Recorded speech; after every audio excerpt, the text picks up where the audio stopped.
लिए प्राथमिकता थी कि हम जो ये फर्जी वेबसाइट चल रही हैं उनको हम टेक डाउन करें, उनको हटवाएं नेट से, ताकि और बच्चे इसका शिकार ना हो। और इसमें हमने मल्टीपल टीम्स बनाते हुए फ़िलहाल 5 लोगों की हिरासत में लिया है और उनसे पूछताछ जारी है। और किन्हीं सर्कल्स में ये इन्फॉर्मेशन चल रही थी कि करीबन 14 लाख रुपए की ठगी की गई है इन फर्जी वेबसाइट्स के माध्यम से। मैं आप लोग को क्लैरिफाई करना चाहूँगी कि ये जो 14 लाख का फिगर है, ये वेबसाइट्स पे कितने लोगों ने सर्च किया या फिर विजिटर काउंट, ये दिखाया जा रहा है और इसकी भी कोई पुष्टि नहीं की जा सकती कि कितने लोग असल में इस वेबसाइट को एक्सेस करें। सिर्फ 77 लोगों ने रजिस्टर किया था और कुल मिला के करीबन 22,000 रुपये उन्होंने एज रजिस्ट्रेशन फ़ीस दी है।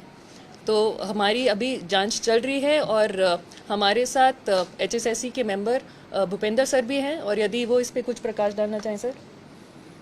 नहीं, हमारा तो जो पहला स्टेप था, जैसे ही जानकारी आई और कमीशन की तरफ से बैक एंड पर जो टीमें सोशल मीडिया के माध्यम से जो जानकारियां आ रही थी उन पे लगी हुई थी, तो ये जानकारी आते ही हमारे कमीशन ने एक्शन लिया और हमने पुलिस में कंप्लेंट की और पुलिस ने तुरंत कार्रवाई करते हुए उन 5 लोगों को गिरफ्तार किया है जो इस ठगी में सम्मिलित थे।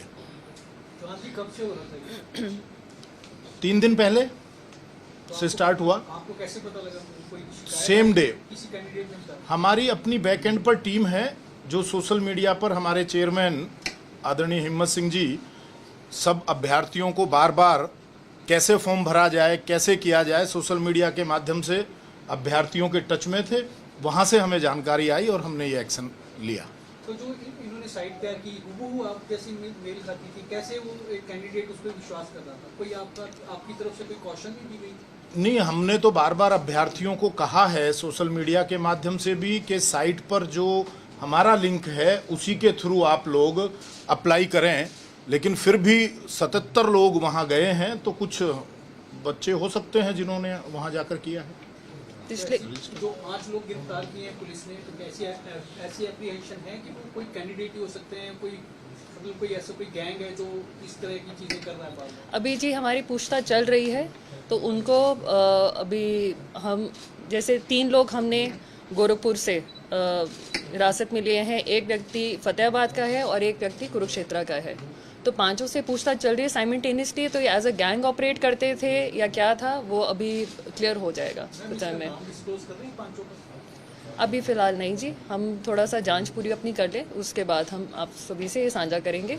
बट आप सभी के माध्यम से हम दोबारा से सभी कैंडिडेट्स को ये आह्वान करना चाहेंगे कि प्लीज़ किसी भी आप ऐसे एग्ज़ाम के लिए सरकारी वेबसाइट पर जाने के लिए इंश्योर कर लें URL में .gov.in, इसी URL पर जाएं और किसी वेबसाइट पे ना जाएं। और सोशल मीडिया पे जैसा कि इन्होंने कहा कि जो चेयरमैन सर हैं वो भी डालते रहते हैं कि करेक्ट URL क्या है, तो प्लीज़ थोड़ी सतर्कता बरतें और इन फर्जी वेबसाइट्स का शिकार ना होए। तो अभी चल रही है जी वेबसाइट आपकी, लोग अप्लाई कर रहे हैं ओरिजिनल वाली? हाँ, वो तो अभी काम कंटिन्यू। कोई डेट कोई कुछ ऐसा? अभी तो 12 तारीख है, उसमें लास्ट डेट 12 तक अप्लाई कर सकते हैं। मैं मीडिया के मित्रों से एक निवेदन और करना चाहूँगा। कुछ समाचार पत्रों में जैसा मैम ने कहा कि 14 लाख का फिगर बार बार बताया जा रहा है कि इतने लोगों ने विजिट किया या इतने लोगों के साथ ठगी हुई, तो मीडिया के साथियों से भी मेरा निवेदन कि वो बिना पुष्टि के, बिना तथ्यों को भी प्रसारित ना करें, जिससे कि नीचे अभ्यर्थियों को अलग तरह का मैसेज ना जाए।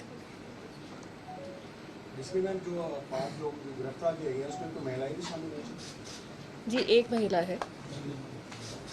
कुछ बताया है आपको उन्होंने पूछताछ में? अभी पूछताछ चल रही है जी। अभी मैं आपसे बहुत सारी इन्फॉर्मेशन अभी धीरे धीरे साझा कर पाएंगे। हो सकता है कि और भी गैंग मेंबर्स हों तो वो सतर्क ना हो।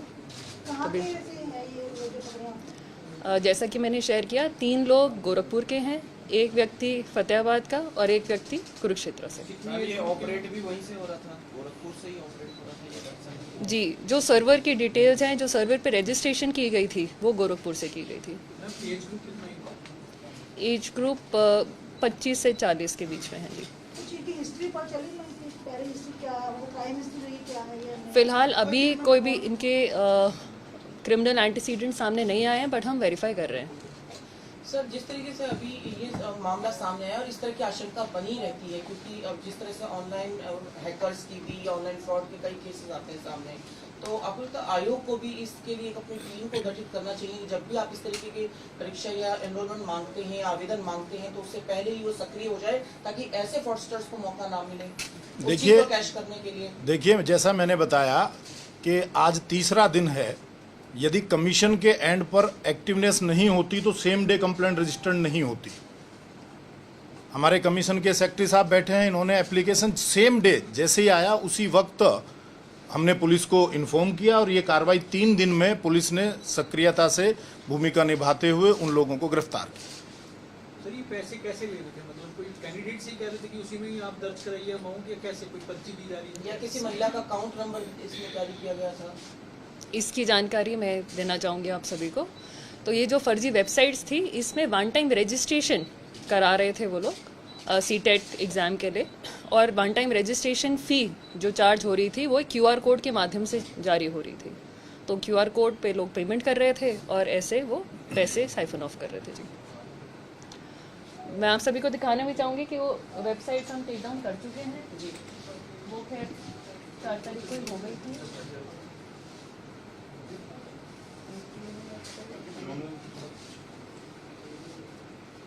यदि आप इनको अब खोलने की कोशिश करेंगे दोनों URLs को, तो ये लिंक नॉट फाउंड दिखाएंगे।